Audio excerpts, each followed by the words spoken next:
Camisa oberta a lo palillet, de terra ferma, mans de pagès, entre la flor de la nectarina i del presseguer. Avui s'afanya a acabar la fenya, perquè al Carràcia fa olor de penya, de correfoc, cassola de tros i balls a la fresca.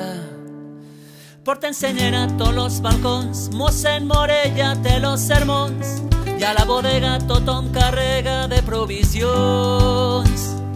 I la Consol vestint la pubilla, veu que li faltarà superglú per al llacet de les sabates, a calça ràdio i ja li du, que mentre s'obren les il·lusions i ganes de gresca, recorda que la Beli no té ben la resta.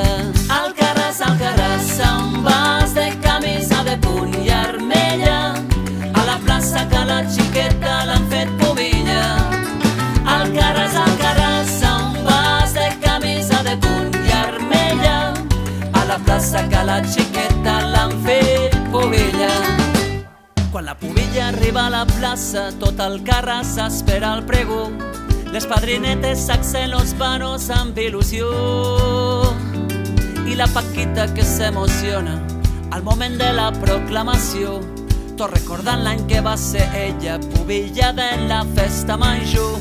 Però el xiquet la que s'ha format quan han acabat d'anar tots al ball, diu que l'hereu li demana un ball a la pubilla, i la Maria, que és una pilla, li diu que ja els té tots demanats per un torrero de casa fina que ja fa temps li té el cor robat, que ja se sap que en les relacions i los amoreos sempre de poble en poble hi ha molts de líos. Alcarràs, amb vas de camisa de punt i armella, a la plaça que la xiqueta l'han fet pubilla. Alcarràs, amb vas de camisa de punt i armella, a la plaça que la xiqueta l'han fet pubilla. A la plaça que la xiqueta l'han fet pubilla, al pregó que la meua noia l'han fet pubilla.